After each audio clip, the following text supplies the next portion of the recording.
नमस्कार साथियों, आप सभी को zoom study centre by Mukesh का कोचिंग में आप सभी का स्वागत है। कृषक विद्रोह से संबंधित यानी आसाम का कृषक विद्रोह से संबंधित परीक्षा में प्रश्न पूछे जाते हैं, जो कि एग्जाम के नजर से देखा जाए तो इम्पोर्टेंट भी है। तो समय न गंवाते हुए हम टॉपिक्स की ओर बढ़ना चाहूंगा। इससे पहले आप सभी से आग्रह है, यदि आप नए हैं तो मेरे चैनल को सब्सक्राइब कर दीजिए और इस वीडियो में अंत तक बना रहिएगा, वीडियो स्किप करके मत देखिएगा। देखिए, आसाम में कृषक विद्रोह का उत्थान आज का टॉपिक है। असम में कृषक विद्रोह का उत्थान, जिसमें हम लोग जानेंगे असम में जो किसान वर्ग जो था वो ब्रिटिश के नीतियों के खिलाफ क्यों आवाज उठाता है। ठीक है, तो देखिए इसके पीछे कई कारण थे।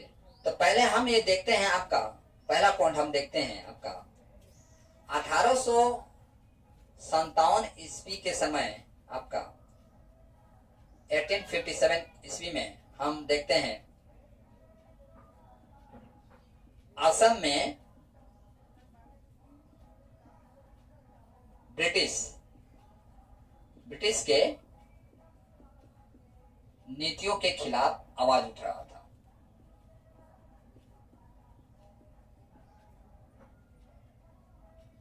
खिलाफ आवाज उठता है। ठीक है, अच्छा, यहां पर हम देखते हैं आपका जो कि 1857 ईस्वी के विद्रोह के समय भारत का शासन किसके हाथ में है, तो कंपनी सरकार के हाथ में है। कंपनी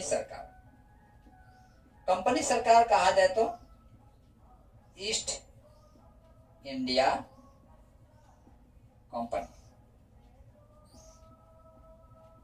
ईस्ट इंडिया कंपनी आपका भारत में कब आती है, 1600 ईस्वी में। ये क्या कंपनी थी, तो यह एक मसाला कंपनी था, यानी हल्दी, मर्चा, जीरा ये सब बेचने आया था ईस्ट इंडिया कंपनी हमारे भारत में। और देखिए बेचते बेचते इतना इसके पास पैसा हो जाता है कि यह एक दिन भारत को चलाने लगता है। ठीक है, तो इसका उद्देश्य यदि हम देखें तो ईस्ट इंडिया कंपनी का मूल रूप से दो उद्देश्य था। पहला उद्देश्य यह था आपका व्यापार करना, पहला उद्देश्य, और इसका दूसरा उद्देश्य था शासन करना। यानी शासन करने के लिए क्या चाहिए उसके पास, पैसा। तो पैसा कहां से आएगा, व्यापार से। यही कारण है कि पहले वो व्यापार पर विशेष फोकस करता है। इसके पश्चात जब पैसा आ जाता है तो भारत के प्रशासनिक नीति में वो इंटरफेयर करने लगता है। लेकिन हम देखते हैं कि 1857 ईस्वी का जब विद्रोह होता है तो ब्रिटिश थोड़ा तिलमिला जाती है और आपका 1858 ईस्वी में अब भारत का शासन किसके हाथ में चलाता है, तो ब्रिटिश सरकार के हाथों में चलाता है। ठीक है, ब्रिटिश सरकार के हाथों में। ब्रिटिश सरकार बोले तो आपका इंग्लैंड का रानी एलिजाबेथ के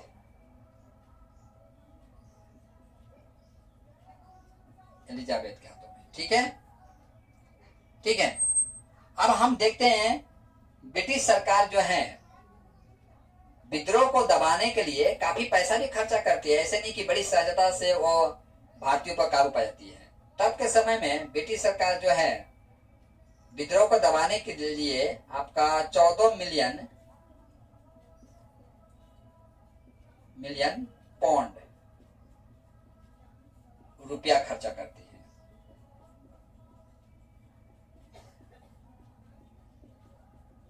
ठीक है, अब हम देखते हैं आपका 1857 ईस्वी का विद्रोह के पश्चात 1858 ईस्वी में जब भारत का शासन जो है आपका ब्रिटिश सरकार के अंतर्गत चलाता है, तो इस विद्रोह को दबाने में जो ब्रिटिशों का जो पैसा खर्चा हुआ था, यानी 14 मिलियन पाउंड जो पैसा खर्चा हुआ था, इस पैसा को रिकवरी करने के लिए यानी प्राप्त करने के लिए ब्रिटिश सरकार क्या करती है, टैक्स जो है 100% कर देती है।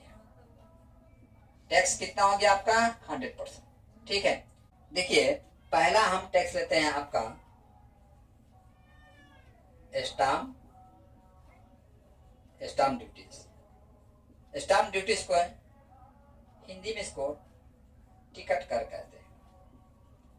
इसे और विस्तार से समझते हैं। टिकट कर जो है आपका ब्रिटिश सरकार कब लाती है, तो 1858 ईस्वी में लाती है। ठीक है, यानी टिकट कर किस किस पर लिया जाता है तो सब वो भी समझ लीजिए। तो हम देखते हैं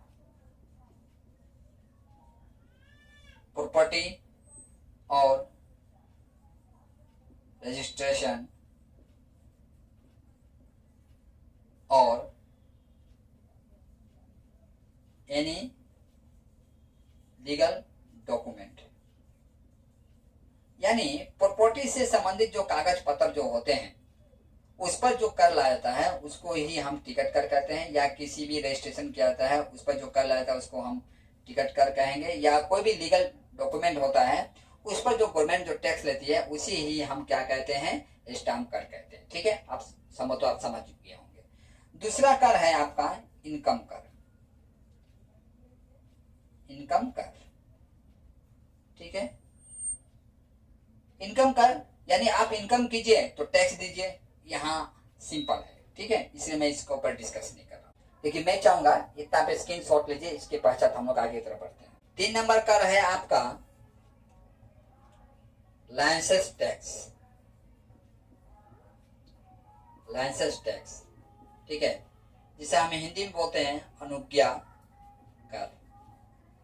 ब्रिटिश जो है अनुज्ञा कर कब लाती है आपका, तो 1860 में लाती है। या 3 चीजों पर टैक्स लाती है। पहला नंबर लकड़ी के ऊपर में। ठीक है, यानी कहाँ की लकड़ी, जंगल का लकड़ी। ठीक है, दूसरा नंबर बांस पर, और तीसरा नंबर हम देखते हैं घास पर। ब्रिटिश अपने राजस्व में वृद्धि करने के लिए उन सारे सामान्य चीजों पर भी टैक्स लाती है जो कि आम जनता को कमर तोड़ देती है, विशेषकर किसान वर्ग को। अब आसाम की जो जनता जो थी वहां जंगलों से लकड़ी बांस लाकर घर बनाती थी। पशुओं को चराने के लिए घास कहाँ से लाती थी, जंगल से। तो ब्रिटिश सरकार क्या करती है, इन तीनों पर टैक्स लगाती है, जिससे हम देखते हैं आसाम की जनता का सामाजिक आर्थिक परिस्थिति देखते हैं तो पूर्ण रूप से खराब हो जाता है। ठीक है, चौथा नंबर हम टैक्स लेते हैं आपका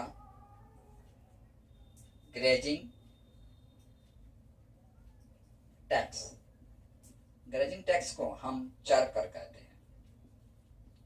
चर कर यानी चर कर क्या था, तो चर कर आपका चरगाहों में पशु चराने के लिए, यानी जो किसान वर्ग जो थे जो पशु चराने जाते थे, चाहे मैदान में हो चाहे कहीं जंगल में हो, उसके ऊपर भी ब्रिटिश सरकार क्या करती है, टैक्स लेती है। उस टैक्स को ग्रेजिंग टैक्स कहते थे। ठीक है, 5 नंबर है आपका एक्सरसाइज ड्यूटीज, जिसे हम हिंदी में अवकारी कर कहते हैं। अवकारी कर जो है ये क्या है, तो अवकारी कर को समझने के लिए हम थोड़ा विस्तार से जानने का यदि हम प्रयास करें तो हम उन्हें समझाने के लिए आपको कहूंगा। कोई भी गुड्स की सप्लाई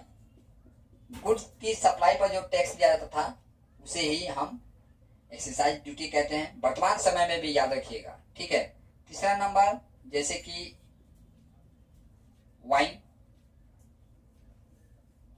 उदाहरण के तौर पर हम वाइन को लेते हैं।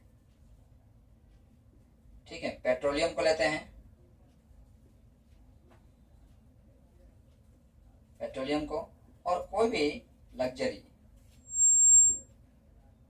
जो गुड्स है उन पर जो टैक्स लगता है उस टैक्स को हम एक्साइज ड्यूटी कहते हैं। ठीक है, तो इस तरह से हम देखते हैं इन सब टैक्सों की वजह से आसाम की जनता का हाल जो है बेहाल हो जाता है। और हम देखते हैं 1857 ईस्वी का विद्रोह भले ही आसाम में सफल नहीं हुआ हो, लेकिन 1857 ईस्वी के विद्रोह से ही प्रेरणा प्राप्त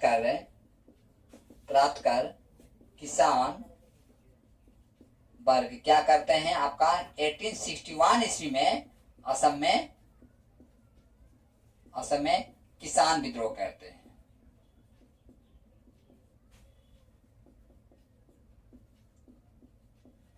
ठीक है। तो आज की क्लास में मैं आपको यह बताने का प्रयास किया असम में किसान विद्रोह का बीजारोपण किस तरह से होता है।